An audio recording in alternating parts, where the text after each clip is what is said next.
Once again, hello to all those who have just joined. We're just waiting for another minute. We're almost 80 participants in. Just waiting for a minute and then we're going to begin this touch point on assessments in early years. Thank you so much.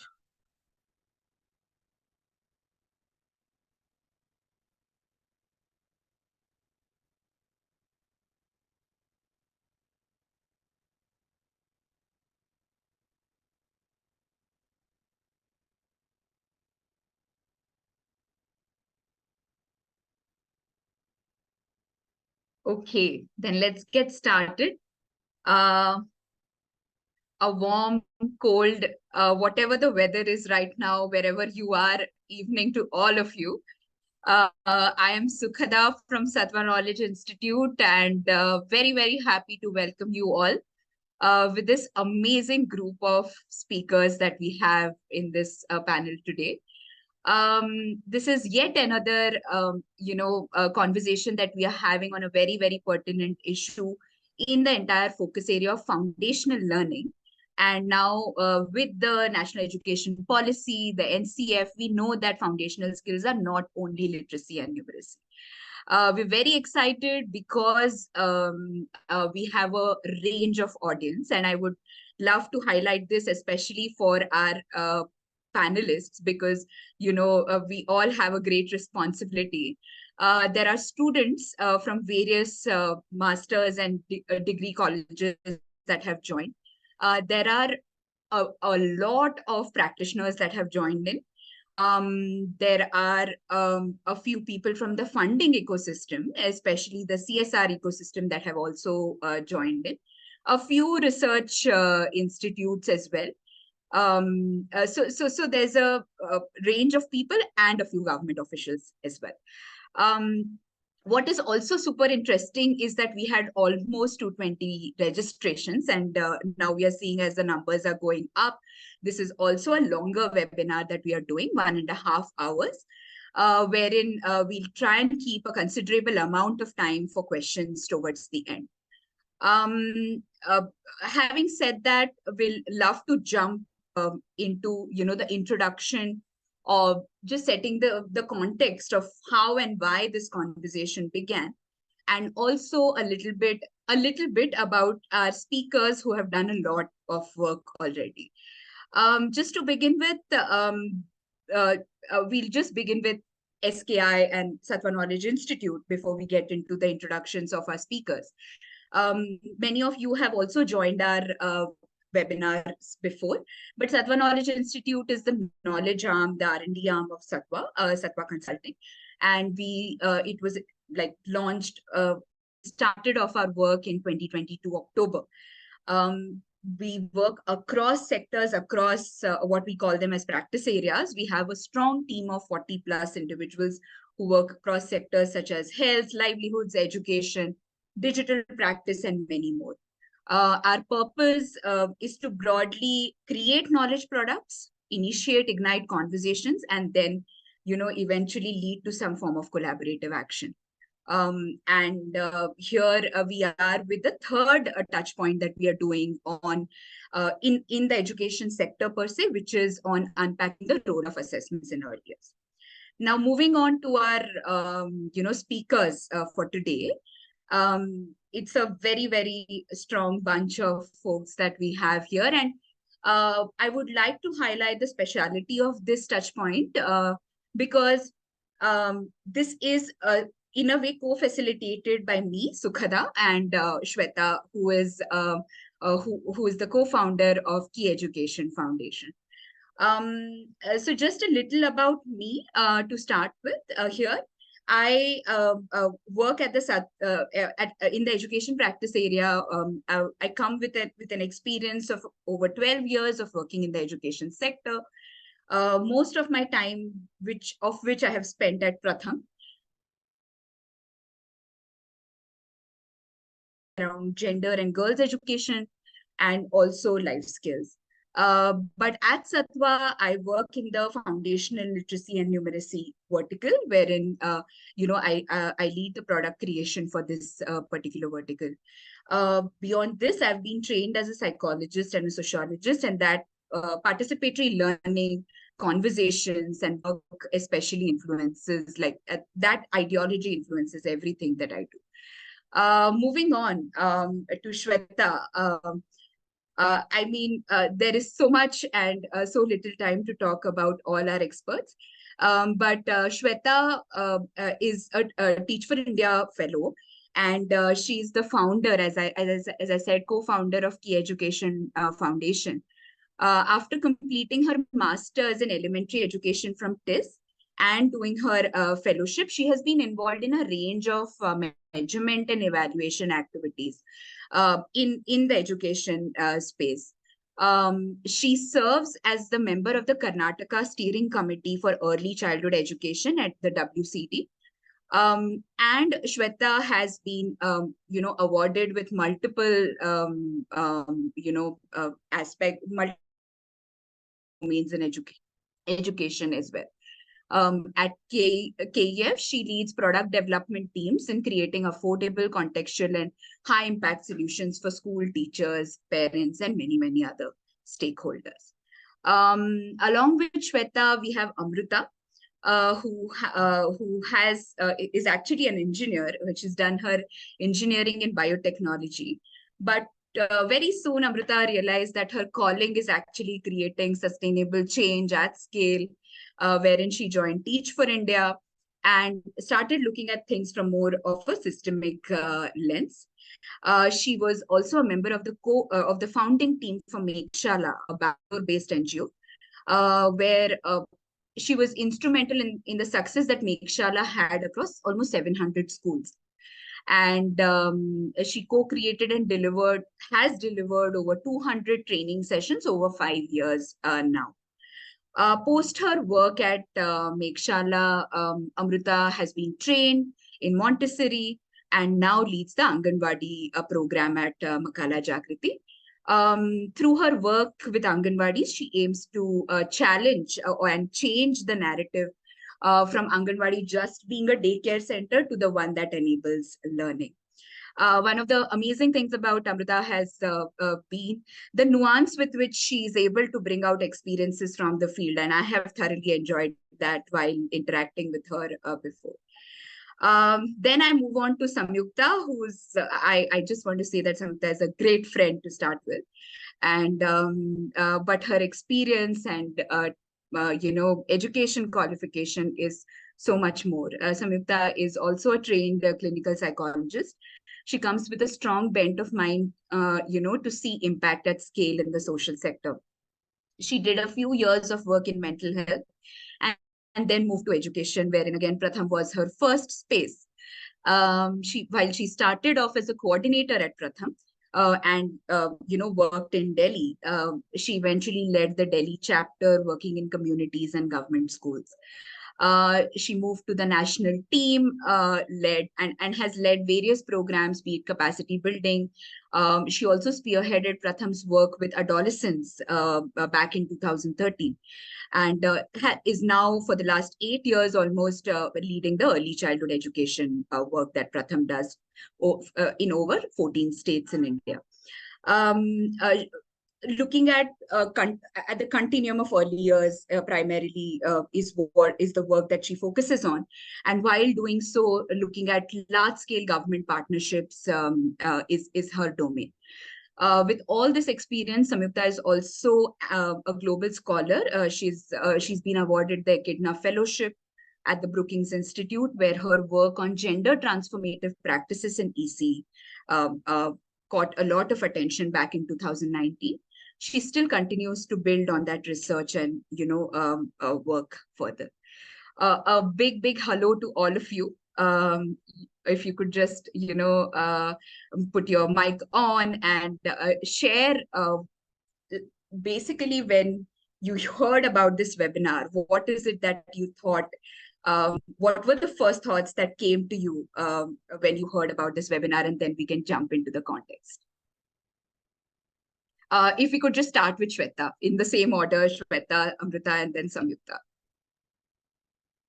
Thanks, Sukhada, for such a glowing introduction and for a much needed space, right? I think when the report came out, I know we have had a series of conversations about assessment in the early years, and today feels a little bit like us bringing this together and unpacking it with a larger group of people. So it's fantastic to see the kind of attention this has garnered, and very rightly so. For me personally, it was the vision of our organization, or the vision of all our programs converges at one point, right? Which is, we want children to achieve age-appropriate developmental outcomes. We want holistic development to happen for our 3, 4, 5, 6-year-olds.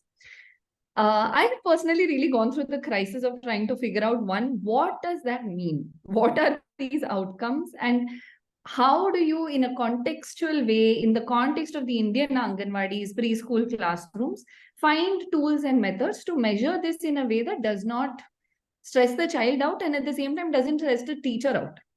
So I think it's been a journey. We've explored a lot of things. So this space for me is one to learn, to share from other practitioners. And I'm also very, very excited to maybe share bits and pieces of what we've tried to see what somebody connects with. So that was really my first or many first thoughts when you kind of reached out about hosting this space.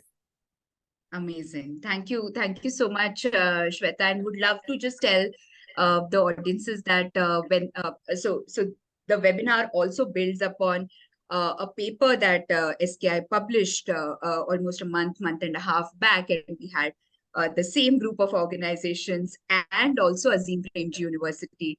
Unfortunately, they were not able to join us. But yeah, KEF showed a lot of excitement to, just do it together, plan it together. And so this is a co-facilitator webinar that we have. Amrutha, your thoughts. Thanks, Sukhada, for organizing this and inviting me. I think as Swetha clearly pointed out, assessments has been something that in the early years has not found the limelight it should, and for various reasons. So I'm glad that we're here today discussing it. I think for me personally, I have always sort of heard assessment as a tool for what a child does not know, and we're always trying to measure that, but I'm trying to sort of bring a common narrative to see if we can change that to say, how can assessments help us design a program better? Swetha said, understand where a child actually is and what does a child need to sort of grow in that developmental milestone. I'm looking forward to the conversation today. That's a great thought, Amrutha. I mean, also focusing on what children can do. Absolutely.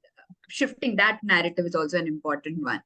Yes, Samyukta, please share your thoughts. Yeah, I mean, I'm glad we're having this conversation and that you reached out to us while writing the paper from SKI. I think so much work goes into building an assessment tool, especially for the early years. It's so painstaking that we forget to talk about all the effort and the hard work that goes into the tool. So here's our opportunity to talk about everything we've worked hard towards, we and our teams. And the other thing, what I found very interesting was that you reached out to us for assessment. Typically, people go to the assessment experts. We are the practitioners of it. And again, a very interesting way of going about what assessments are all about, because as practitioners, I think we can share with you where we succeeded, where we are struggling, what have been the bottlenecks. And hopefully, there are a lot of people who create assessments who are also listening to us, and looking forward to the conversation today. Thank you. Thank you, Samyukta. Absolutely. We all believe that practitioners are an important voice, and we have you all today here. Quickly, then now moving on to the agenda. And I just want to thank our audience as well, because they have really helped us plan this webinar.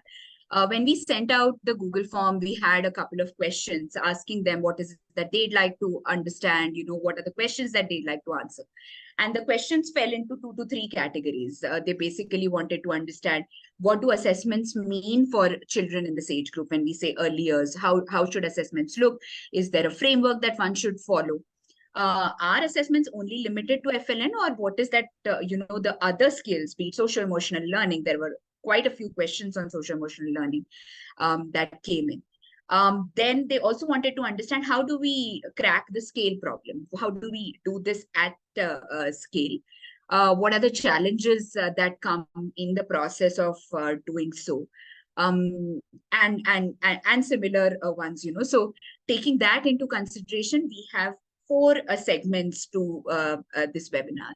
The first one is context setting, where we'll basically start with the paper itself, like what are the insights that came up from the paper that we wrote on demystifying assessments for early years, and why do we need to demystify? Because now we are actively talking about school readiness. We are talking about children being ready for grade 1, and a lot of policy push. Calling it out itself is a great push that we are in.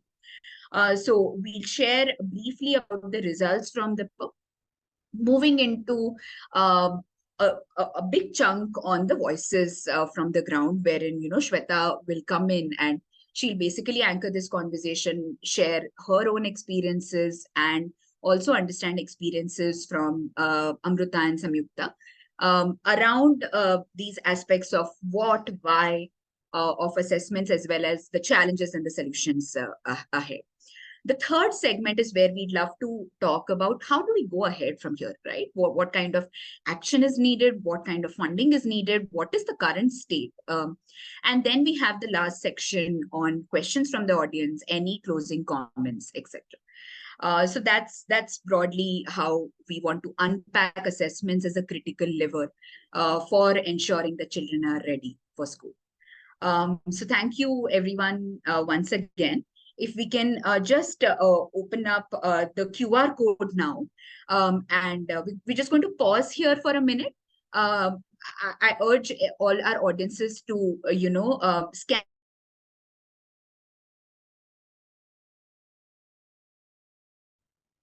And I'll just pause here for 2 minutes till you're able to scan it.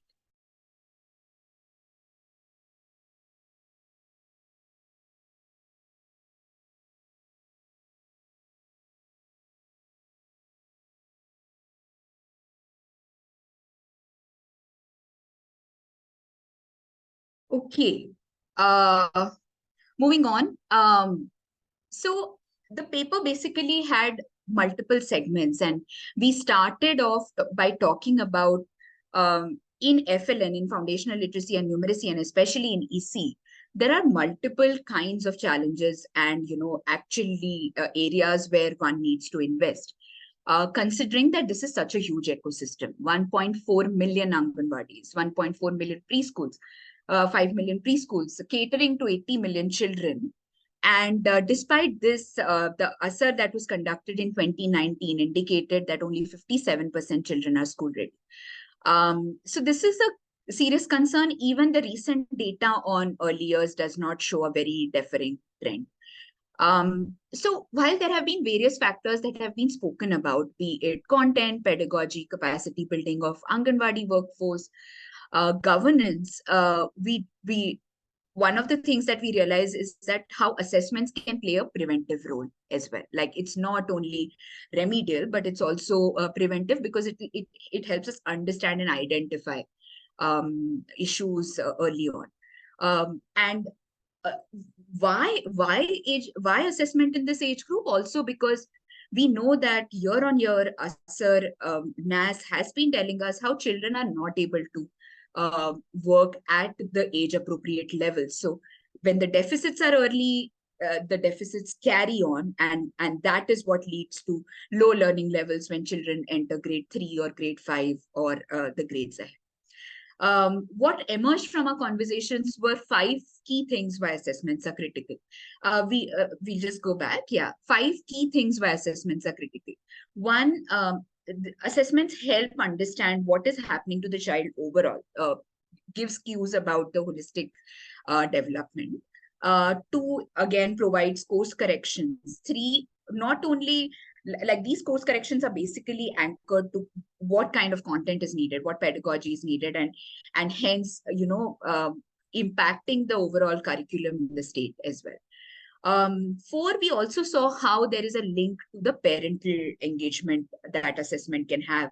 Once you do the assessment, once you do a few assessments at home, parents get automatically involved. And I'm sure Amrutha and Samyukta will speak more about this through their experiences in the field.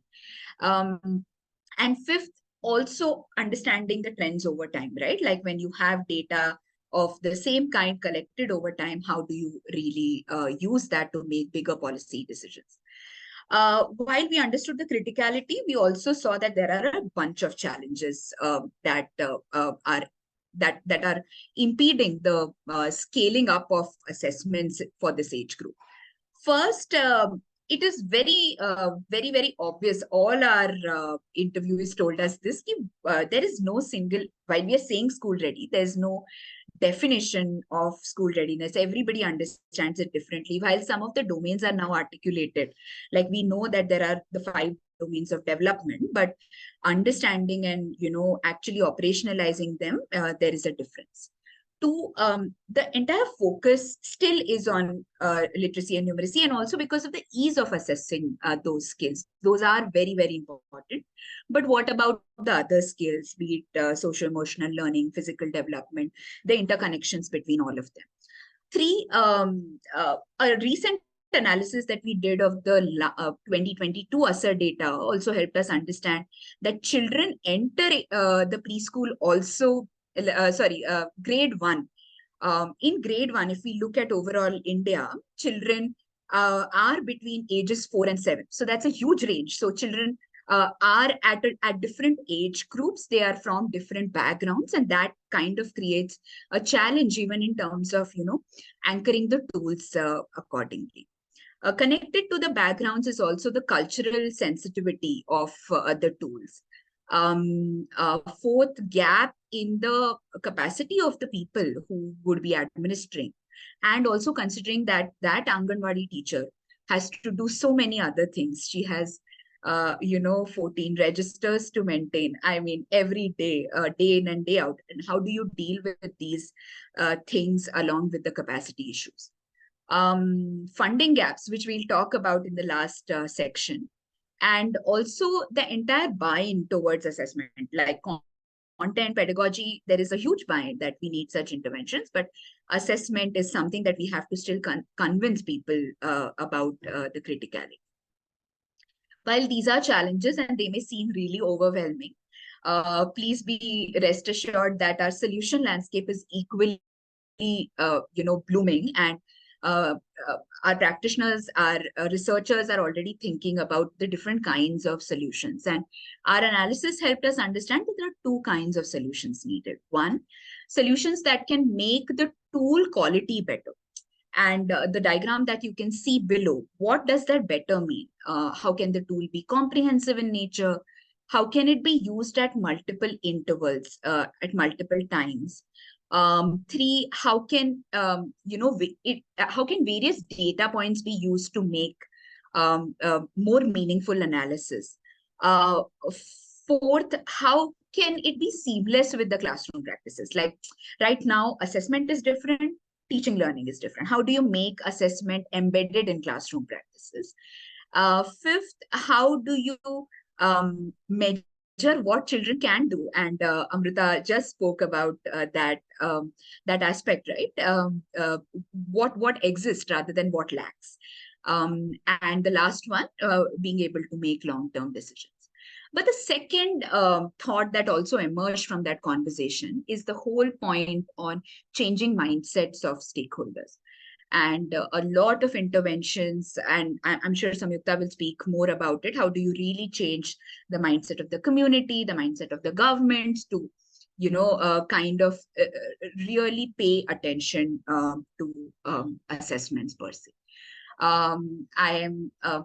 So these were the results from the insights from the study. We also had a section on funding, but we'll talk about that later.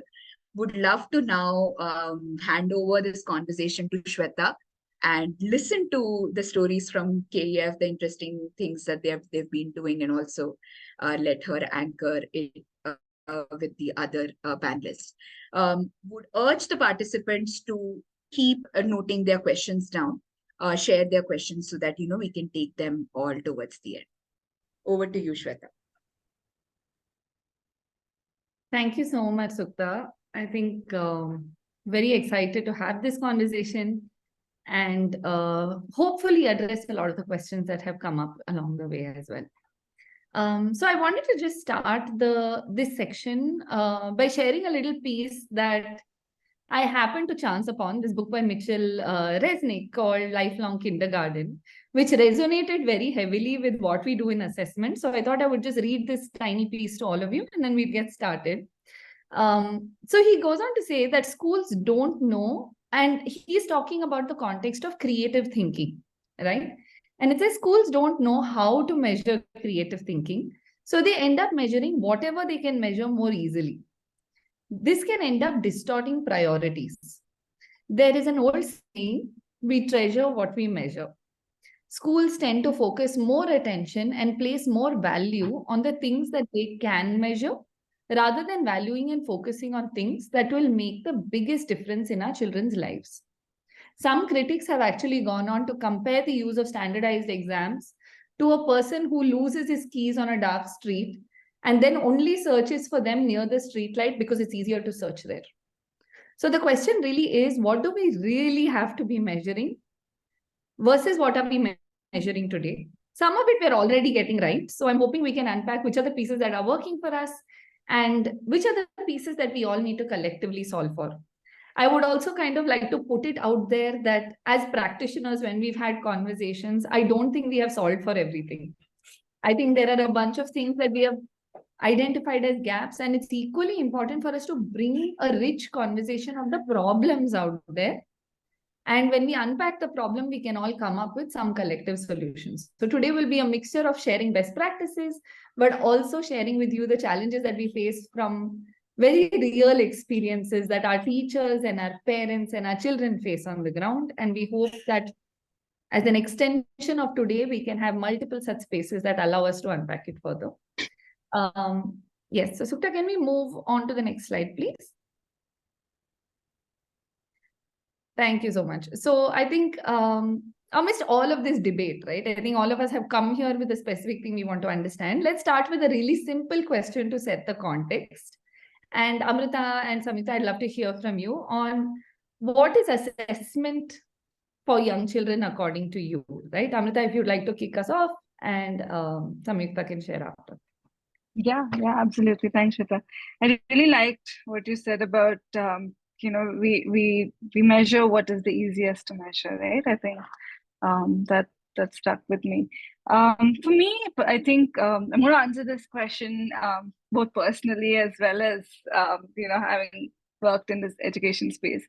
The assessments for me at the early years have to be about observing the child, right, and understanding where the child is in relation to that milestone. Now, what I have seen till now is basically assessment telling us what the child can do. Right? And as I said in the earlier piece about how do we change that narrative of the assessment showing us the interest level of the child, right? And of course, it has to be continuous. It cannot be at a single point in time. I have a 4-year-old and he goes to Montessori House of Children. And this is what I meant personally, right? And at the end of the school year, they give us, for the lack of a better word, a report, sort of a card, right? But I love it because it's a qualitative report of what my child has done over the year, right? As opposed to telling me where the child is lacking, right? So now this is helping me gauge where his interests are lying. of course, make those informed choices around where does he need support, right? And this is coming from, of course, a privilege of understanding education and things like that. But that is a sort of perspective shift that I would like to see in reports, as opposed to my report card when I was growing up was, very, very different when we looked at it.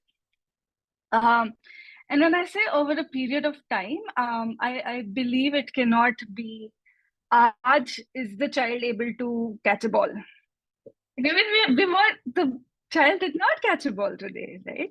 I keep going back to the World Cup example, right? India lost the finals.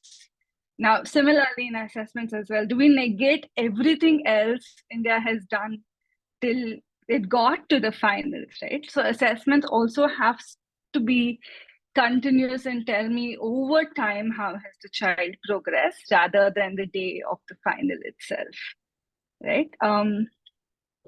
So this is my thoughts on what assessments could and should be. Thanks, Amrutha. Samyukta, would you like to add to that as well? Yeah, I'll just add, I think everything that Amrutha said and more. Assessments, I heard from a friend that assessments make the invisible visible. And so I'm going to stay with that quote. Really, it helps the teacher or a parent understand whether the child is doing well or where they should be supported. Quite often, you could have teachers or a caregiver surprised at what children can actually do and say, oh my God, did she really do that? She doesn't do that at home. You could hear a parent saying something like that, or a teacher saying, I didn't know she could do this because I've been focusing on so many other things. And so I think somewhere the assessment actually brings to light many things about the child for the person who's interacting with the child, whether it's the parent or the teacher. And it's ultimately for them to move forward with. It's usually, like Amrita mentioned, it's usually observation-based, holistic. And I think because it's the early years, in my experience, it's lots of fun, hopefully for the child, but also for the person who's conducting the assessment, just by the nature of the kind of things we try to understand about the child. In terms of the creation of the assessment, I think there are, of course, multiple rounds of understanding what it's about. Are you really measuring what you wanted to? Calibration, recalibration, and then not just stopping at doing the assessment, but beyond the assessment, looking at what are we understanding from the assessment, what do we want to change, whether in class, whether at a systemic level. So I feel like it's a whole like the whole story of assessments begins with where we, what do we want to do, and actually ending with what do we change or keep the same as a result. So it's a whole continuum by itself. Yeah. Thank you so much for sharing, both of you. And Samyukta, I have to say, I mean, you brought alive the joy in assessments, which is sometimes lost when we talk about it. So thank you so much for that. And I think summarizing it, completely agree with what you were saying in terms of assessments, one being stress-free, ongoing, and definitely reflecting the capabilities of the child in everything that they can do, right? So a lot of things to take away. And as we move to the next section, this just reminds me of something. I had a conversation with a friend last week, and I was also talking about the same thing, trying to say, advocating for, we need to unpack and find out what is happening in assessments. And she said, assessment feels like such a heavy word. What would you call this? Then we said assessment, test. Test also feels really heavy, definitely not going towards exam. And I actually said it has to be something like not a test. And that somehow stuck, right? And we were actually saying, what are the examples of not a test that still bring utility to with a purpose, right? Why do we do assessment, and how are we able to take it forward? Like you shared, Samyukta, and both Amrutha as well, is really the crux of what we do and the purpose with which we create these assessments. So thank you so much for sharing. So with that, let's move on to unpacking assessments, right? Within our own respective practices, what we assess and how. So just to start us off, I mean, sharing a little bit about how we're doing it at Key Education Foundation. So Key Education Foundation is an organization focused on working with children across the 3 to 6 year old age group. And we work across spaces where we have young children, right? We work in affordable private schools. We work in pre-primary classrooms in government schools like Balvatika settings, and we also work with Anganwadis. And in all of these spaces, we often do assessment in two different tracks. One is assessment at the classroom level. And I think the purpose that we have always seen, which resonates a lot with what you all shared, is one, can the teacher make informed decisions on how she's going to teach and what she's going to teach? And can she learn better about her children on an ongoing basis through observations, more intentionally looking at her children?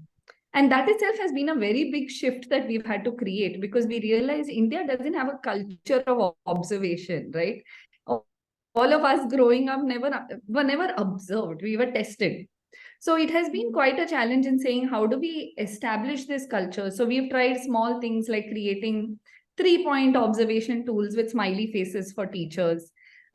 We've created like a 2.0 version of a report card, much like Amrutha, what you were sharing, right? Saying there are no marks, there are no grades, but can the milestones be worded as very simple questions, which teachers and parents can both understand in their own language and see where our child falls today, and then come back and look at the same thing and see where our child falls 2 months later. So one, at a classroom level, we've seen that this has to lead to a cultural shift, which has been a challenge, but is something we're seeing small shifts in. And parallelly, I will definitely share more about that later.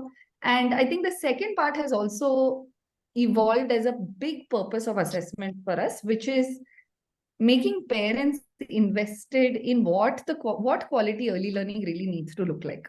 So one, communicating progress has been a big part of also why we do assessments. Not in a formal way, but can teachers and parents have enough conversations about how the child is doing, what the strengths and capabilities of the child are, so that they can continue to foster that, not just in the school or learning environment, but also in the home environment. So this is definitely one huge chunk of why we do assessments and what we do. But parallelly, I want to just share this to also hear what's coming from you, both of you, is there's an entirely separate track where we are talking about impact measurement, right? Like I shared, our programs are focused on student school readiness, like you put, Sukhada, or saying how do we define that more holistically. School readiness has been a term I have struggled to embrace over the last couple of years, and saying how do you bring in social emotional development, pre-skills, pre-mathematics, cognitive development more holistically into these assessments.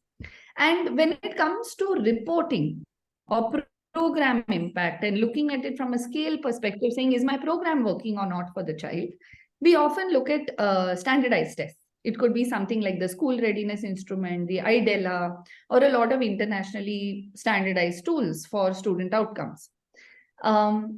I see a dichotomy emerging very clearly, right? I mean, I do not, often our classroom assessments are very different from the standardized assessments that we use for program. Sometimes the milestones itself are vastly different. And that is definitely a challenge we continue to grapple with as we've been testing and experimenting with all of these.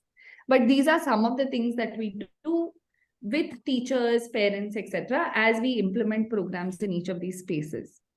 So this is largely the how and what of assessment at KEF in short. I'd love to hear how it looks in Pratham, Samyukta, if you could share, and then Makkala Jagriti, if you could share, Amrutha, as well. Samyukta, would you like to take us? Sure. Yeah, much like what you shared, Swetha, I think you brought it out very well, how the assessments support the teacher, and then also that larger ecosystem that we're talking about. So similarly, I think for us, it's always been about, why do we need the assessment? Who do we need it for? And embed it into the pedagogy of a class. So for instance, Sukhada quoted the ASAR report. ASAR is known for a very simple tool for older children, where there's some simple reading and there's some simple math. But what, the reason we had a tool like that was because we wanted to actually as per where the children are. So for example, if they're at the letter level, group the letter level so you can quickly move them to the word level. And this was, of course, for older children who needed to catch up. But the tool actually was to support the teacher to do what she had to do in class. And then, of course, one could extrapolate everything for the district or the state or the country. And I think that philosophy has stayed with us, that the first step is to see how does it help us move forward? How does it help the teacher with the child? And then the second would be, how do we influence? How do we look at trends? What direction do we take? And these are the kind of things that probably officials who take decisions around systems would want to see. So typically you would have like data at the classroom level, which needs to be individual for the teacher.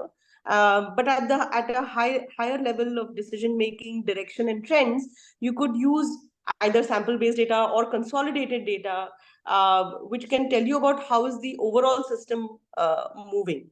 And needless to say, we all know that combining the two, balancing the two is a challenge that we all try to overcome in our own ways.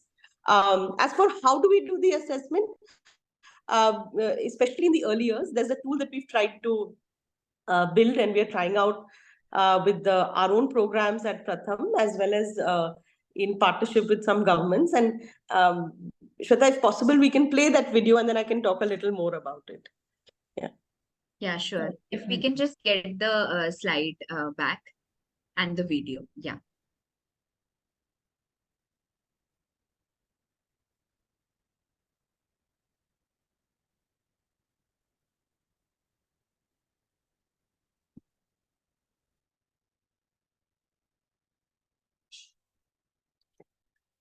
I think there's an audio to it. Yeah.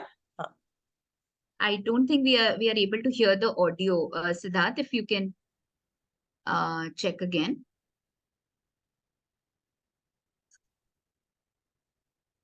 No.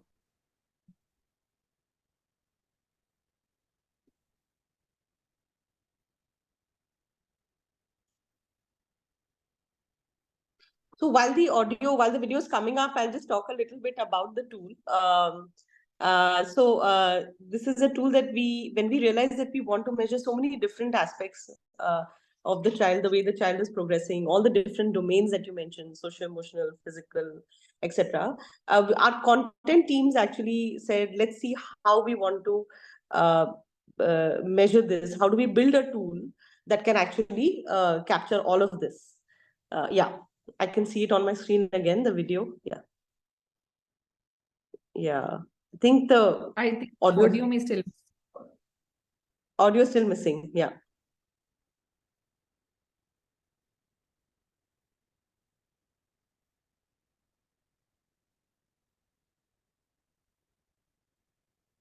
Sukhada, we may still have an issue. Yeah. Can I try from my end? Yeah, I'm just trying from my end. Apologies for the technology glitch.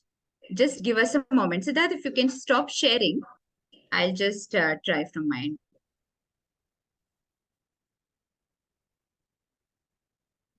Yeah.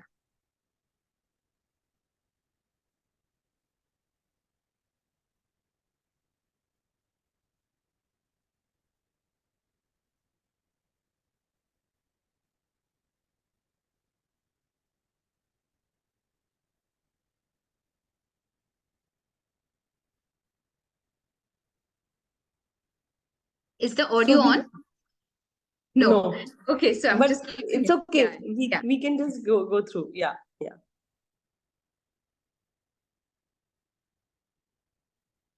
So I can talk you through the video. There's you can see all the different domains and the different activities that the children are doing here.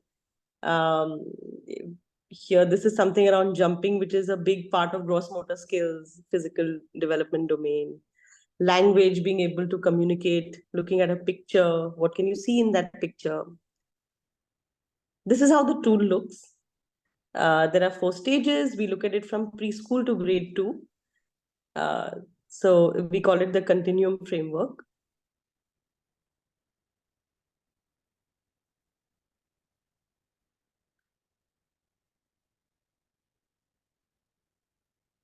Yeah, these are examples. You see a child, many of you who have children, have seen children, you see the progress when they're coloring pictures and how it evolves.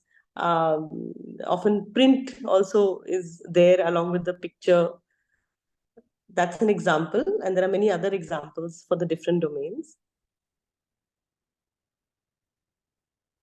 So if in this picture, if a child is not at any one of these stages, then we mark them at beginner. So this is showing how we actually mark the tool.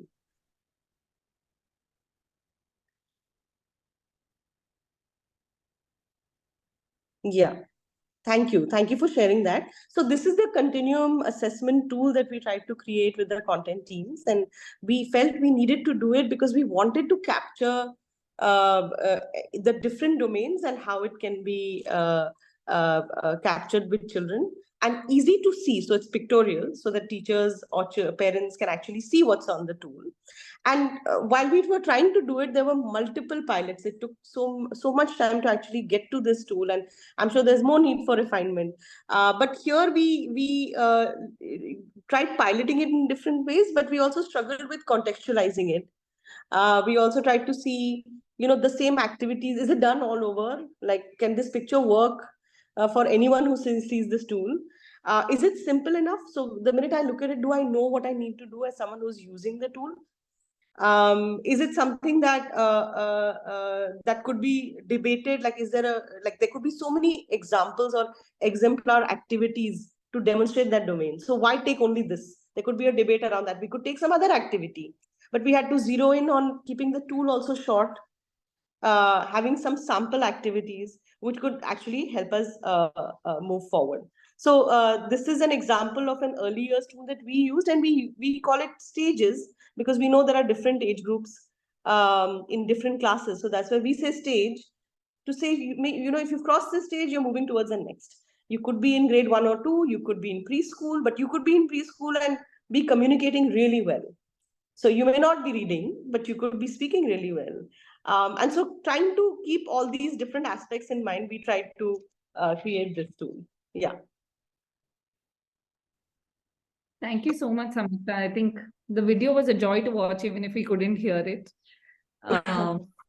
And this is really, really helpful to kind of know that we have one more tool in the repertoire of a handful of tools only that we really have available in the Indian context. So I'm sure a lot of the people in our audience, as well as I know me, I'm going to reach out to you and say, hey, can I take a look at this and try it out? So thank you so much for that. Amrutha, would you like to also share largely on what Makkala Jagriti does and how you are viewing assessments?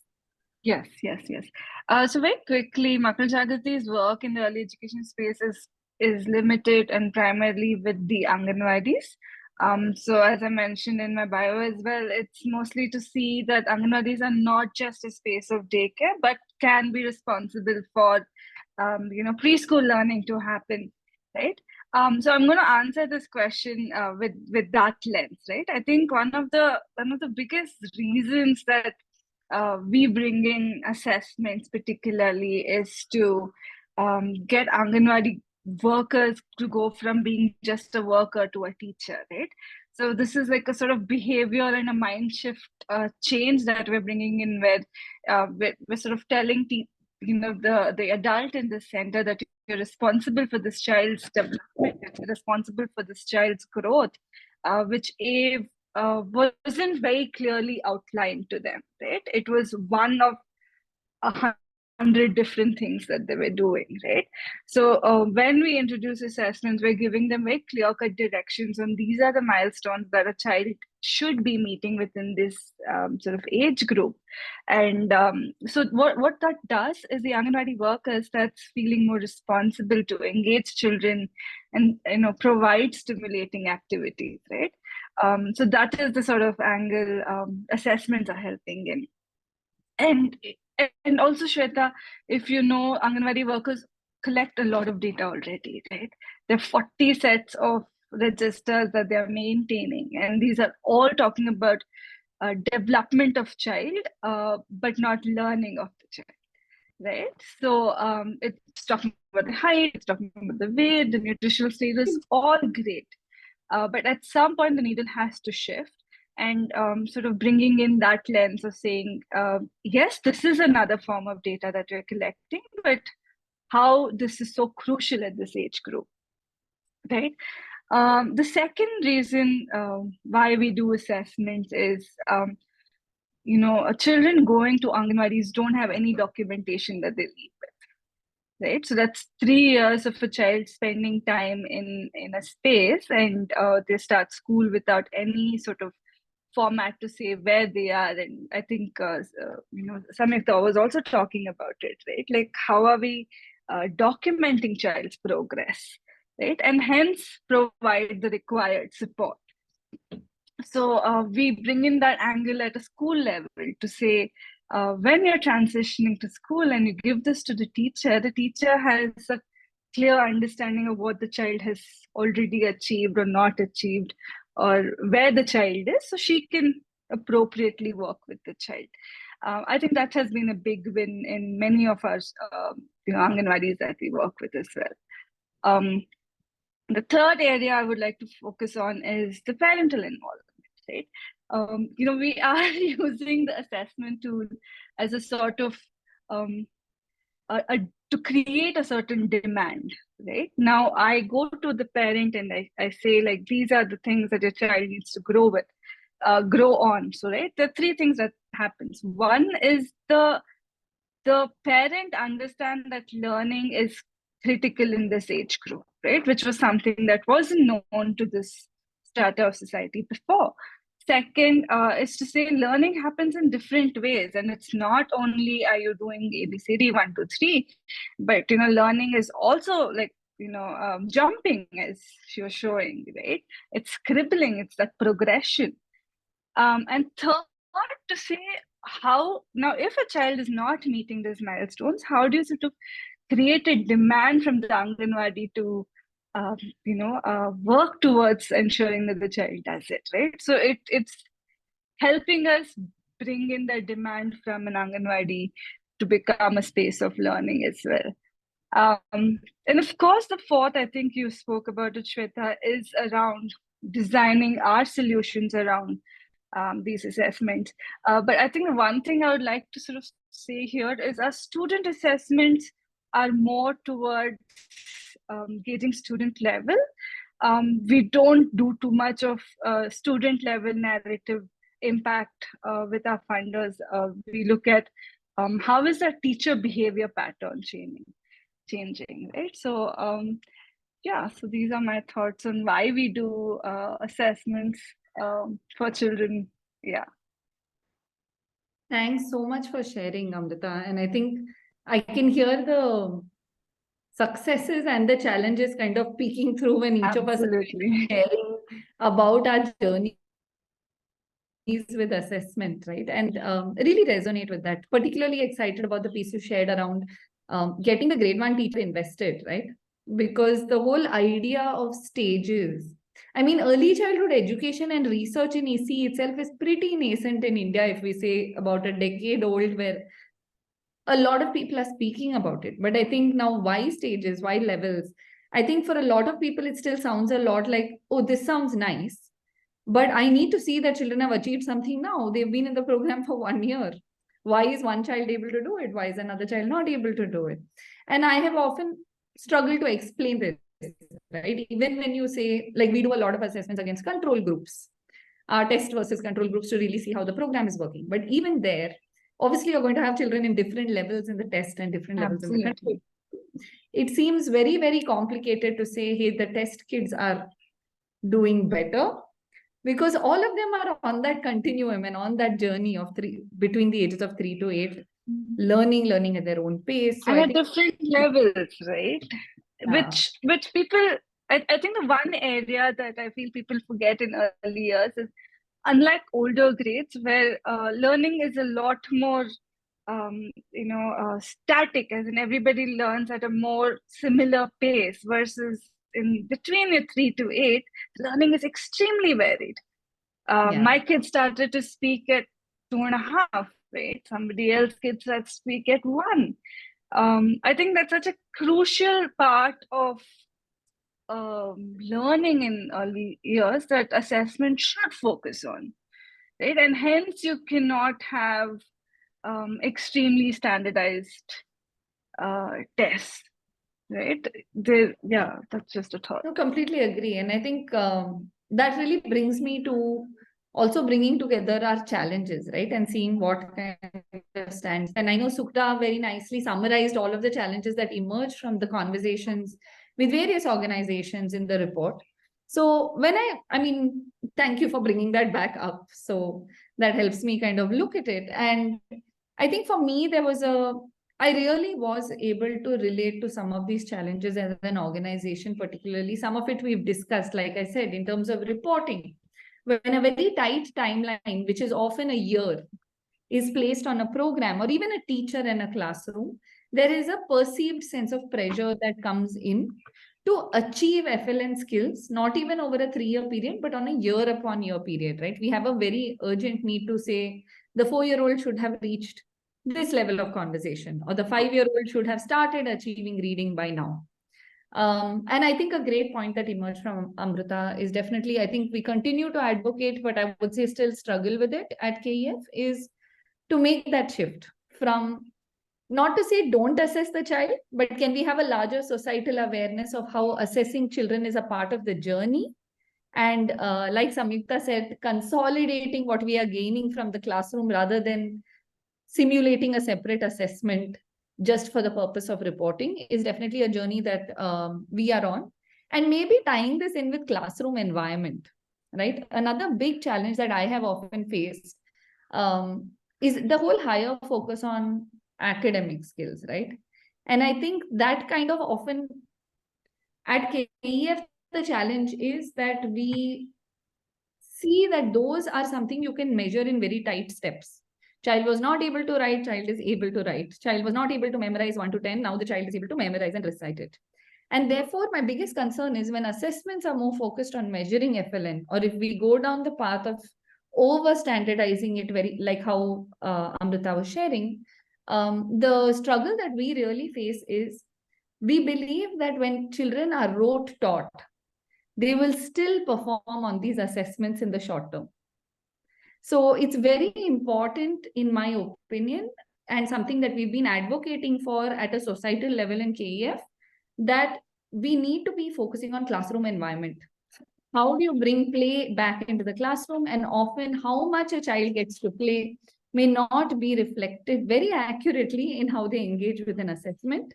But if assessments could kind of broaden their thoughts around that, is something that we've really struggled with. And I think that's 1 or 2 of these challenges that I really find myself resonating with. I'd like to leave it open. Samyukta, if you'd like to add on how you are connecting to any of these particular challenges out here, if there is anything that you are facing or struggling with as well. Yeah, no, absolutely. I think Sattva has already brought out many of the challenges that are there, and one is always working towards trying to overcome many of those that are listed here. I think just to add, Swetha, to what you said, I think 2-3 things that in terms of when we are working on this, especially at scale, and in the current environment where everyone is quite keen to understand what's happening in the early years. If you've done something, then what's the impact? What are the results? I think 2-3 things that I can, I mean, I could go on and on, but since we have limited time, if I were to highlight a few things, I feel like one is it takes time, you understand, you bring it into the class, but it's not necessary that the children learn immediately. And it's not necessary that all children learn immediately, right? They're all at a different pace. So to say that I did the training today, where's the result tomorrow, is a little unrealistic, because the teacher or the person who's teaching needs to absorb, implement, understand, and then do some course correction. And I feel both for children and teachers, that takes time. And this kind of a question often comes up at a higher level where you're not really in class. When you're in class, you understand what's going on. But when you are on top, you want to quickly take a decision, because you're probably, there's so much pressure around what are you doing? So much money has gone into this.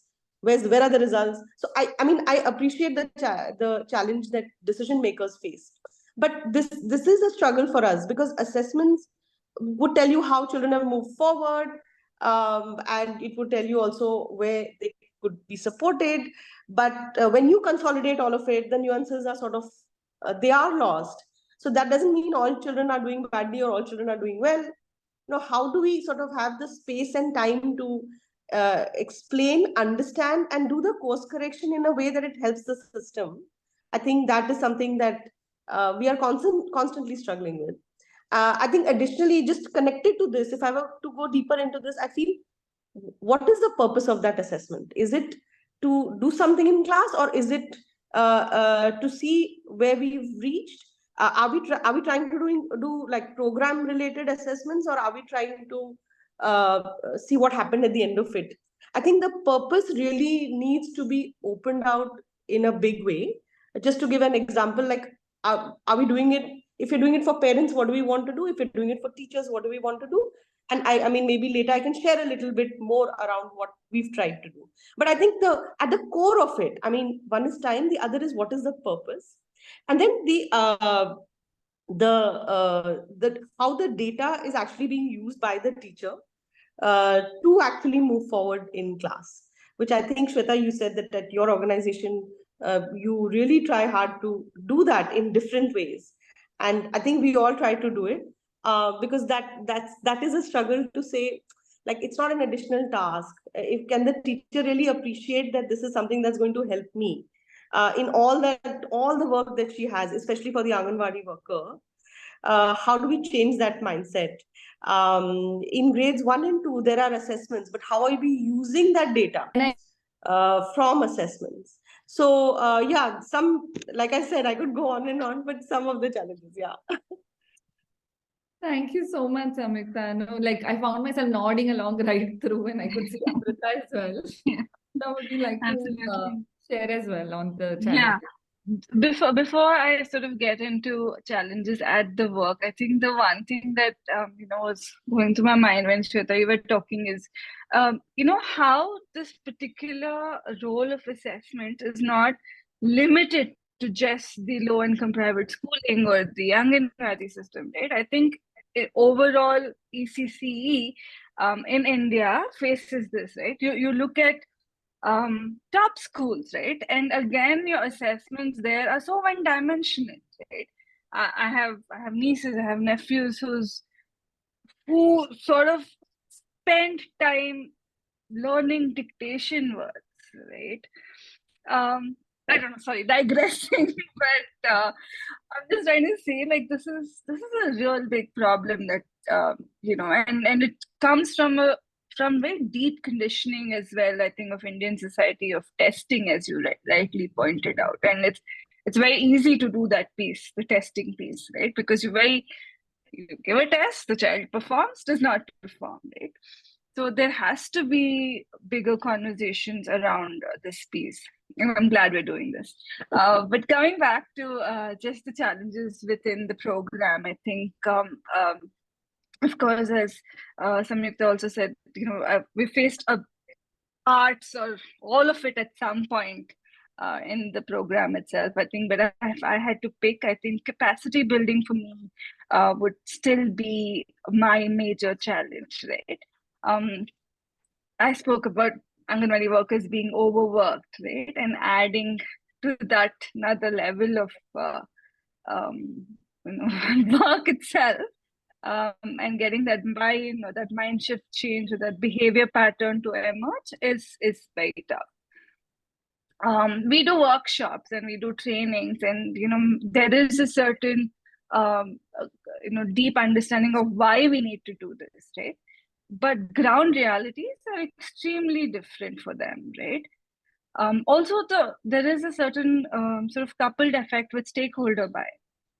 Correct. Now, if my supervisor is coming to check how many eggs are eaten, I'm obviously more prone to give that data, right? And so investing in like multitude layer of the department functionally becomes very crucial for assessments to work in a space like the Anganwadi system. Yeah. Thanks, Amrutha. I think very, very real challenge, right? And I think, yes, Sukhada, did you have something to share as well? Yeah, very quickly. I just want to share also what came up in our conversation with Azim Premji University when we were talking about challenges per se. One of the very different perspective that they provided was why limit school readiness only to grade one, right? Like we need to continuously see if the child is ready for every grade, and that grade appropriate readiness through and through how that is important, and to how tools need to really keep emerging with the things that are happening in the ecosystem. Like, for example, even for our audiences, the early learners assessment, like the ELA tool that APU also published early this year, was an outcome of research that they did for almost, I think, 5 to 7 years. So I think the fact that assessment tools also need not be stagnant, they have to be updated, upgraded, and also co-created with different stakeholders, be it parents, communities, teachers, etc. That those observations are very critical. Just wanted to add that. Thank you so much, Sukhada, for bringing that out. And I think exactly like what you shared, and if I'm connecting it to what Amrutha said, right? I think all of us being sober and thinking of our challenges, I'm going to now slightly shift our direction towards some rays of hope, right? And I think I'd invite you all, and I would also like to think about what are the little wins that we've had, what are the rays of hope, what has worked for us. And I think sharing towards that, one thing that definitely, like Amrita, you were sharing about capacity building, and I have personally really struggled with this at KEF, right? Saying we always need experts. Experts have made the tools. We have got trained on it for weeks from the university. Now on the field, how will I find somebody to use this tool? How will I train these people? Or how will I get teachers to use it? I think as practitioners and bringing the practitioner lens to that, I think what we might need to advocate for, and something I always say is, early childhood education should not be rocket science, right? I mean, it should be something everybody can access, and that should apply to assessments as well. We often say, right, activity koi bhi kar sakta hai. Then assessment also should be something that anybody can pick up, do, and engage with. And some of the little wins we've seen, like say with the ELA or other tools, when we look at it, I think indicators for all of them, including social emotional learning. I think for our audience as well, we can definitely share a lot of these tools and make them available when people ask for it. But the question is, how are the milestones of development worded in those tools, and what are we doing to make them more accessible? This was a big question to reflect on. If I take an example, something that we all often work on with cognitive development is the child is able to sort based on 2 criteria. This seems like a very rocket science objective because it's worded like that, right? But when you ask a parent, when you give an onion, a garlic, and a potato, and you ask your child to sort based on shape and then sort based on color, is your child able to separate them? Agar bacha usko chhant pa raha hai, the child has achieved the milestone. The need to contextualize this the user and viewing our teachers and parents as primary users of the assessment as opposed to experts who need to conduct the assessment, I think is a huge context shift we need, and something that we have been experimenting with KEF, and I'd be happy to maybe put some of that out there post today as well. So coming to this, I would love to hear, looking at all of the challenges we've had and things we've struggled with, I'd invite each of you to kind of share stories, if any, that come to your mind from your schools, from your context with parents, that you have seen that have worked for you when it comes to assessment.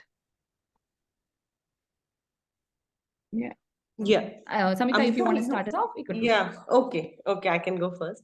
So, so as I was sharing, the purpose of assessment and what some of the questions that I think our audience is also asking us is around parents. So I hope I can address that as well. So the reason we began, actually the continuum assessment tool that we talked about in class came later. We actually wanted parents to be able to understand what is learning all about in the early years. It was with assessment, but then given that assessment should be embedded in what we learn in our pedagogy, in where parents can support children, we wanted parents to be able to appreciate it. And we needed to open it out. What does it mean to learn in the early years? And so we came up with this concept of what we call school readiness fairs or melas, which is a very familiar concept in India. And typically you would have stalls or booths, and each booth has, let's say, one domain is dedicated to each booth. And so like let's say with Swetha's example, if there's a booth on cognitive development, then you would have something for sorting and classification or choosing colors. And you could use resources from nearby. You could have flowers and leaves, or you could have your potatoes and onions and ask the child to separate it out, or tell me the color. You could do different things on that booth. You could have children, recognizing expressions or talking about their own feelings at a social-emotional development booth. You could have a picture poster where you could have a conversation with the child at the language development booth. And here in this Mela, in this format, we would typically say the parent must come with the child, and the child is going to just, enter grade 1. Typically, you would have a mother coming in. So the mother and child come to each booth, and they get a report card at the end of it, what we call a Mela report card. And that report card actually shows what this child would have actually done at the booths. And when the mother sees this child, seeing if my child is able to walk on a straight line or walk on a zigzag line for physical development, or draw inside a little boundary, or sort out local objects, she understands that this is something she too can do at home. And so it's almost like she's seeing where her children are. And, if you've been at these parent-teacher meetings or even in these kind of Mela settings, it's really funny because the mother's like, this, why aren't you saying it? Why aren't you doing it? She's like, this child talks all the time at home and she's not saying anything here. So like the parent actually understands what she needs to do. She also knows that she can do it. I think that's very important. It's not just the domain of what the teacher does. And similarly for the teacher to say, in class, when she's using that continuum assessment tool, she's like, I taught this every day and this child is still not doing it, this particular child. So let me try a different method of doing it. So I think just to address that challenge around purpose, it's very important, because if you know why you want to do it, here the pedagogy, the content and the assessments go hand in hand. But if you know what you want to do, then you open out your practice for that. So here, like the Mela was for the parent to be able to see what she can do, what her child can do, but also to know that she too can contribute to this. In class, it is for the teacher to know that I was teaching it, but maybe I need to do something different. So that purpose, I think we tried to address here. And the other thing, just for, for early grades, I want to say that, in schools, the system is quite formal, with the formative assessments and the summative assessments in grades 1 and 2. And like we've been saying all along, I feel that there are lots of assessments. Like in class 1 and 2, when we try to analyze the number of assessments, you have almost like 6 assessments and you have 3 subjects. That's about 18 assessments you're doing in a class. But those assessments may not be informing classroom practices. They are talking about subjects. They are not talking about holistic development. And ultimately, what do we do with that data from assessments? How do we interpret it? What is the teacher doing differently because of those assessments? That I feel was a challenge. It is, I think, a challenge. Some teachers may be doing it, but I think for many, it is that I need to fill this up and send it up, or send it to my boss, because that boss needs to send it again to his or her boss. So it's like all the data is going up, whereas actually the data needs to go down, to change what has to happen in class. And so what we've started to do now very consciously is to talk to governments, talk to people saying, you have all these assessments, but do you want to change it in a way that it informs what you're doing in class? Maybe the stakes shouldn't be so high for what the numbers look like. Instead, if we have fewer assessments that inform what happens in class and is useful for the teacher, we may see a change in the way learning is happening in class. So I would say we're just for the formative and summative, we're just about beginning, trying to, suggest something different. And I think the holistic report card, Parak, so many other things that are happening in this ecosystem, in the policy space, that's also helping us to change this narrative. Yeah. Thank you so much, Samyukta. I think I have personally seen the FLN Mela and I couldn't agree more at just the involvement that I saw at a community level, at a school level, in bringing kids, parents, teachers together, in being invested behind saying, okay, let's understand first, right? Ki bachcha kya kar sakta hai. So I think it's been a wonderful, wonderful example. Thank you so much for sharing. Amrutha, would you like to share? Yeah.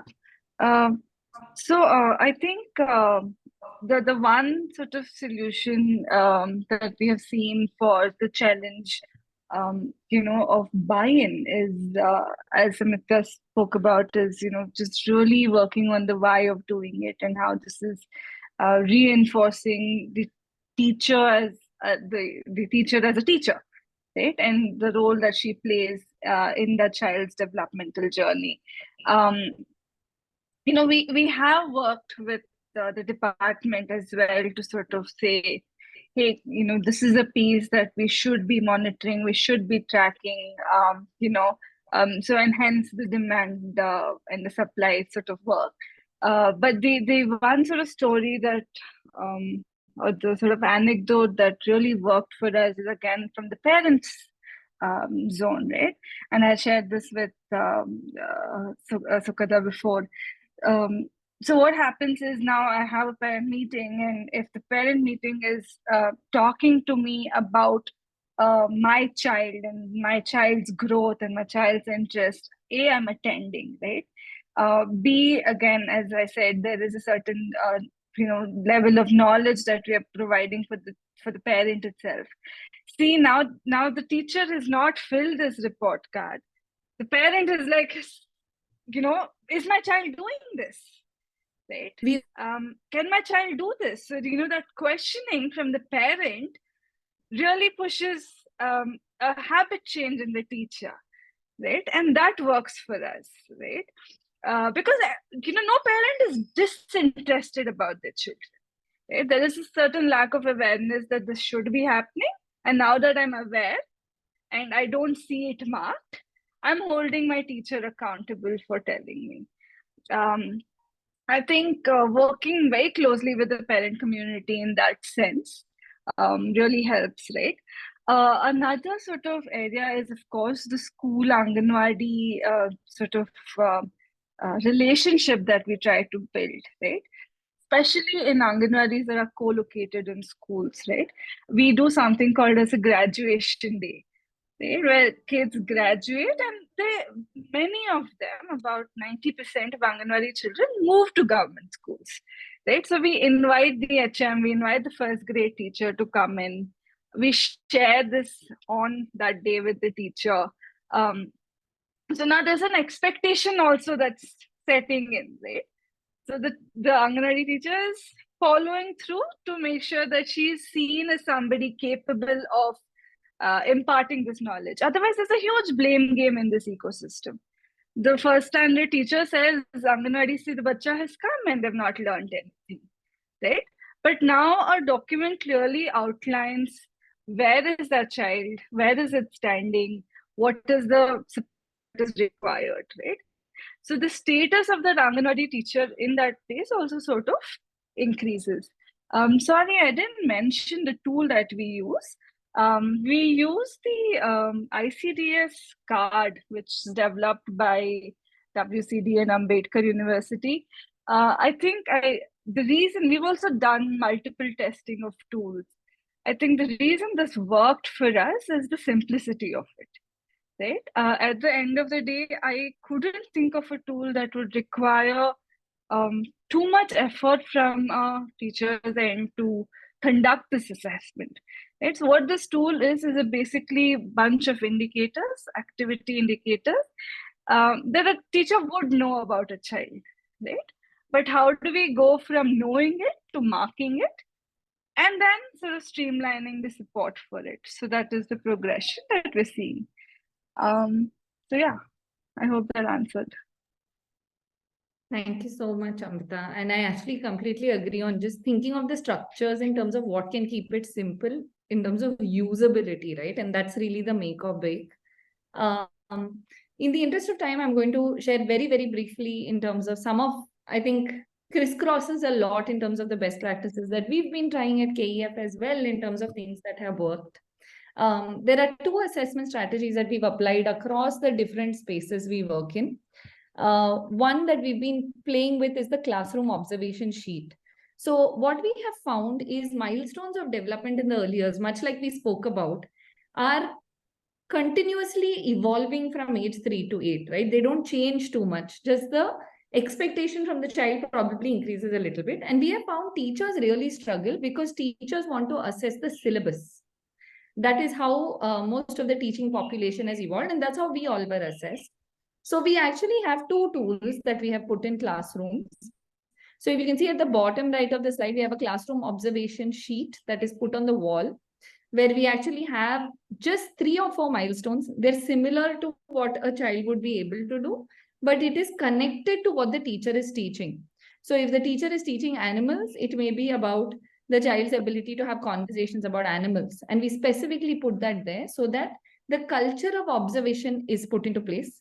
Almost like an election chart, if it's up on the wall, the likelihood that the teacher will keep reminding herself to observe and intentionally mark this without doing anything. There's no test, but I have to mark this over a month for my children. And that culture of observation is something we have seen get set by having an installed classroom observation checklist. It also makes it doable, because when you say write notes about kids, when you have 20, 30 children, it's just because we've adopted this from other cultures where there are only 1:7 or 1:8 ratios. So teachers don't like taking running notes. So something like this has worked for us. And like you said, progress cards, very similar to the Anganwadi one, is also something we've been putting. And we actually realized that teachers were not comfortable talking to parents about the progress card. So over the last 7 years, we've also worked, I want to reiterate that it's really important to work on training for teachers on how to communicate progress. There is a tendency, even when you have a really holistic assessment, teachers will say, oh, but the child is not doing well in this, even if there are smiley faces and there is a scale of learning progressing achieved. Unless a teacher adopts the vocabulary, we have seen that shift, that it's hard to shift the culture around it. So we saw a beautiful story in a classroom a couple of months ago where a parent came in and I was standing there, right? And she said, "Idhar marks nahi hai isme." What is the point of a report card if there is no marks? Earlier, at least A plus, B plus used to be there. Isme that also is not there.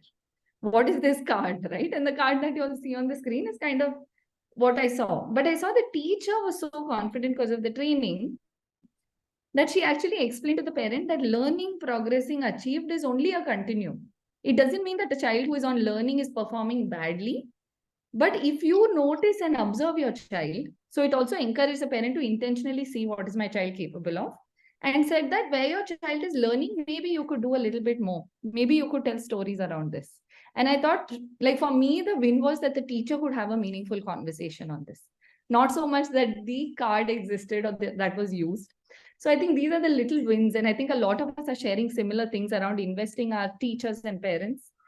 So thank you so much for sharing. I felt really nice to also see that that parallel exists in various organizations in this space. I would like to kind of conclude in this section saying there's a lot to be done, but we've definitely come a long way from the time where all of us were tracing ABCs in preschool classrooms. So I feel good as I hand over to Sukhada, and we can maybe have a conversation post this on the ecosystem and what we can all be working towards together. Thank you so much, Sukhada, for having me host this space and for giving all 3 of us room to share more about what we've been doing. No, thank you. And I was just, when you were speaking with Amrutha about like the solutions that they have, I do remember one thing that she had mentioned, which was very powerful for me. And I'm going to just take the liberty to share it on her behalf, is how in the last 2 to 3 months of the child's learning in the Anganwadi, they actually do the sessions in the school around. And just to get the teachers ready, doing the assessments there, getting the content and curriculum there. So I felt that all segments, right? Parent ready, school ready, child ready, how all segments are also taken care of in Makkala Jagriti's work in that sense. So just wanted to share that. Thank you for sharing that, Sukhada. Yeah, Yeah, so this section, and I just want to apologize and tell the audience, but we are also enjoying this conversation. We may just extend this by say 7 to 10 minutes, because this last segment on call for action is also an interesting one. We were to have Dr. Rukmini Banerjee join us today, but unfortunately she wasn't able to. She's been kind enough to send a video with a message in terms of how she thinks, because she has been in the space of assessment and implementation for such a long time, doing the significant work as well as thought leadership. So if we can just take a look at that. Yeah.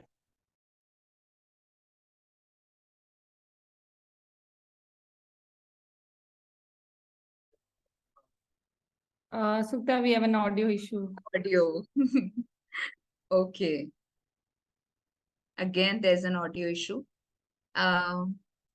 Let's try once again. Otherwise, I'm going to, we can.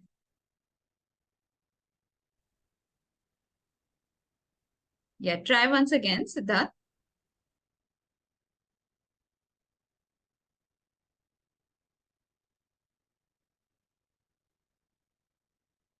Okay, there was a question on.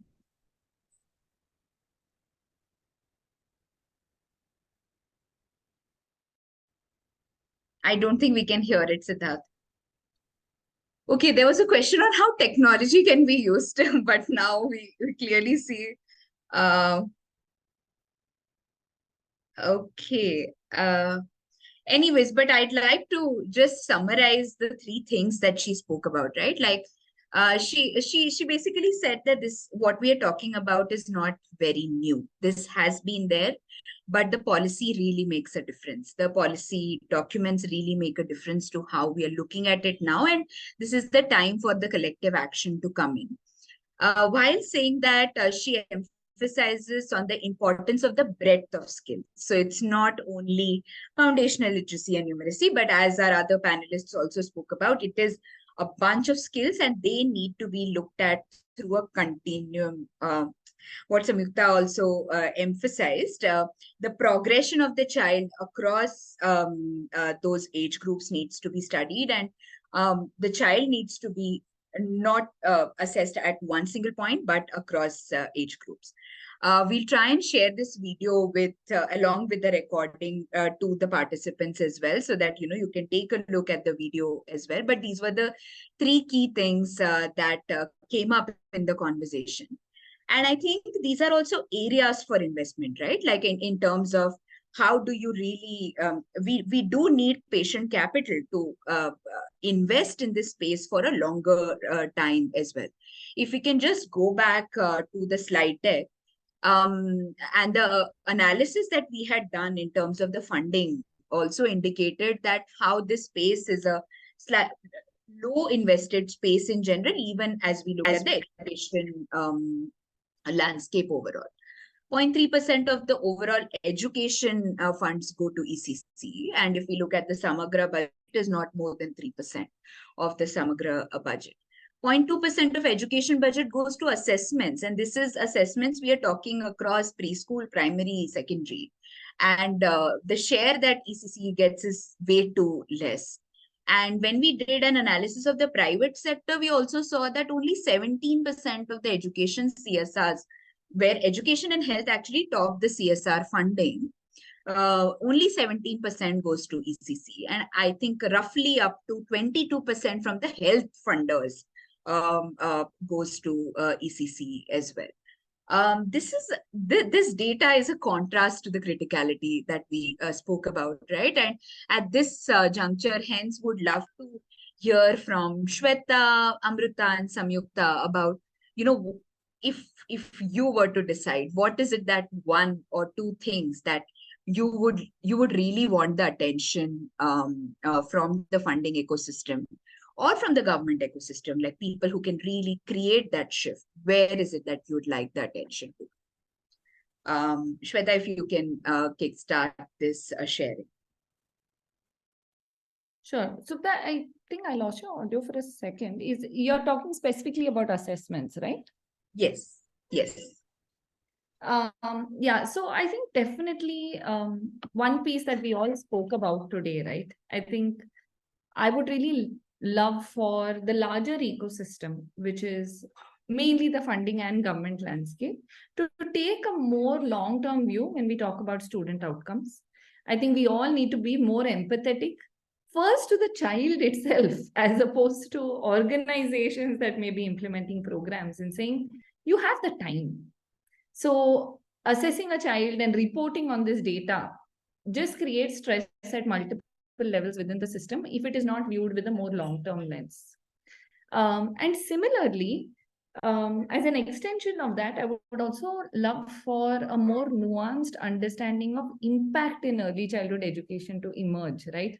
We're going to have to start trusting secondary research and hence trusting in the value of early childhood education. We have fabulous longitudinal studies that have been conducted in the Indian context now, like the IECI study and the report that came out, that show you that children will perform much better academically as well as in terms of life outcomes in the long run.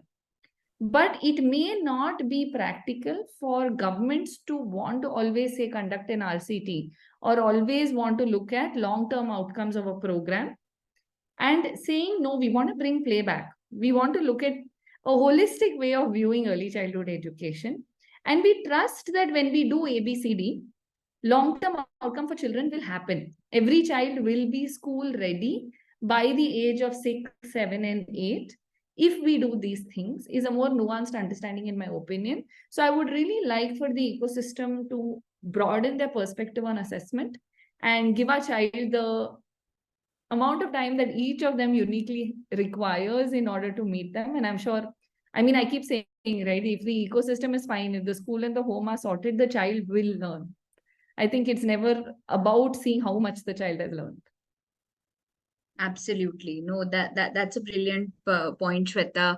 Even in terms of the longitudinal studies that have happened in India now, really to build on them as well. Amrutha, if you'd like to add on to what. Yeah. One of the reasons why I love this conversation is because how all of us are so tuned into the idea of how education should be perceived, what assessment should be like. And hence my ask is for the ecosystem of educators, of practitioners to come to a common understanding of what school readiness could mean like, right? And encompassing all aspects of it.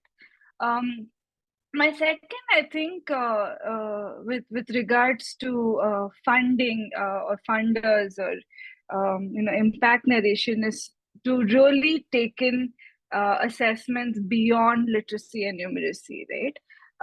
If there are more qualitative nuances that can get reported as impact as well, that would help. And I go back to saying why that's critical in the early years, because learning varies vastly child to child, right? The third sort of ask is from the department itself, right? And as I mentioned in my challenges, is to have that buy-in. Right? We're talking about amazing trackers for nutrition. This Portion 2.2 come out. There is sort of the momentum, and there is talk, and there is work happening on the nutritional aspect of it, right? But I think it is time for us to move that needle to say, can there be more consensus on a more generic tool for measuring learning assessment from the department end as well, right? And we can, it can be co-created, as Samyukta said, together. Yeah. Thank you, Amrutha. Thank you for those points. Absolutely. I mean, starting with the vocabulary is absolutely the first thing to get into. Samyukta, any more thoughts here? So I think we don't have much time, but so I'll just keep it very short. I think the reason for this, the numbers that you're showing here on screen, is that what we said right at the beginning, we've confused testing with assessment. And I think testing is binary, whereas assessment is a process. It feeds into everything else. I think, can we separate that out? The reason the money, I think the funding doesn't go this way is because we say we should separate it out, but we don't quite know how to do it. if you don't have a pass or fail, then what happens? We are not clear on it. So we need to sort of be able to appreciate that assessment is a way to move forward. It can help us along the way. It can help parents. It can help teachers. But we need to show how it can be done. And then I think the funding will flow, because then people know if I invest in this, it will move forward. So I think it's like a little bit of a chicken and egg situation there. I also think, anyone who wants to invest in early years should visit a class, meet the parents, okay? Because then you know what the whole story is all about. Where are people struggling? And the same, I think, applies to those who do assessments. If you see those little children, you meet the parents, you know there are limitations, there are going to be limitations to what you can measure and report. And if people who create assessments can, understand this, I think, and like Amrita said, co-create, whether it's the government, whether it's the teachers, those creating the assessments, the parents. I think if we could come together, then I think for the child, we would really be able to move forward. Yeah. Thank you so much, Samyukta, for reiterating where we started off with, and going away from that dichotomy. There are a few questions, and thank you so much, all three of you, for constantly addressing the audience questions as well. But let's take up a few, one or two questions which are very pertinent to the. One is the role of technology, role that technology can play in, scaling up assessments at the system level. Any ideas, any research there? And two, there is a question on understanding how assessment can be more expansive to reflect the gendered nature of students' learning also. Like stereotypes also are formed early on, and how does gender play a role in their preparedness for life? If we can just take these two questions open to you guys for picking. I'll try to take the question on technology, just a couple of ideas. I think,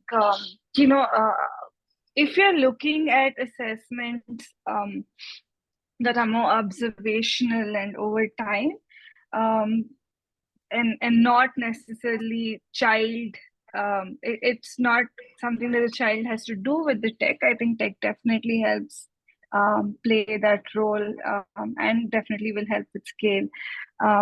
There are tools that can be very easily digitized and collect that kind of data, can build that habit, can help build that practice as well. I definitely see it being used more for a data collection tool than at a child level. Sure. Yeah. I can. Sorry, go ahead. Go ahead. Sure. No, I was going to address the next question. So, Swetha, you speak and then I will add. Yeah. Sure. No, so I was just adding to what Amrita was saying, right? I think technology for me is also something that is increasingly. So, I issue on assessment is not specific. I think I want to call out that all of us are implemented in the low income to therefore develop solutions or share our understanding from our experience. But from a understanding of the environment around me, I have seen that parents, especially all around, are pressuring the system to do too much too soon. And that is an issue that exists across socioeconomic contexts. And I feel I have seen technology address this through really beautiful, simplified, personalized assessments for children, right? I've seen a lot of parent-facing apps which just encourage parents to observe specific things, see if a child is able to do this. And if you can't do this, tell this story. Or if you want to try something in this area, do that. So when I made a call for demystifying assessments, I actually think technology is a great way to break that expert divide and make assessment as an idea, almost as a game, accessible to anybody who wants to do it with a young child, with their young child. So I would say there's a massive opportunity. There is a massive gap. And we can definitely try a lot when it comes to home-based assessments and integrating technology. We've been doing little things through a WhatsApp bot-based program, doing the same thing, where we push like one message and one little picture, right? Saying, how many questions is your child able to ask about this, for example? What kind of questions is your child asking? And what can you do based on that. So it starts, there is a way to use assessments intentionally, and tech is a great way to do that as well. So just wanted to share some of those ideas as well. But yes, Samyukta, go for it. Yeah. Yeah. Just to add, I think the technology can really push us forward. But there were some questions around e-assessments for the child. And I think many of the examples that Swetha just shared and Amrutha also was sharing, they are parent facing. The reason is that there are things that you want the child to actually do. And I think there's a whole lifetime to do it on screen. But at this age, you want them to do those things. So how does technology push forward this idea while not relegating the child to actually use a, let's say, a screen to for results, is something that we really would want to keep in mind. And on the gender piece, I think yes, we should bring in what we want to measure, but I think often in the ecosystem of the child, it's the adults who need a lot of we need to work a lot with the adults in the ecosystem to break these kind of stereotypes. So you may want to look at, in terms of interventions, what do we want to do that's gender responsive with the child, rather than measuring what the child knows, because it is an outcome of the interactions of the child. So what I'm trying to say is that the assessment around gender may need to be more with the adults rather than with the child. That would be my 2 cents on this. Yeah. Amazing. And again, reiterates, Samyukta, the point that you made on testing. I mean, how do you embed it in the overall process, right? Like, rather than just keeping it like a tick mark, how do you really embed it in the process and make it one? Thank you so much. Also, we got a bunch of questions from the audiences as well. Be rest assured, we'll be sharing the perspective that we've written. In a few days, we'll also be sharing the recording of this webinar with you all, whoever had registered, and of course, the videos that were shown through. Again, I thank all our panelists for being here, for doing the amazing work that they've been doing, and also our active audience who has contributed to the evolution of this session as well. Thank you. Thank you so much. Have a great evening. Yeah. Thank you. Thank you, everyone.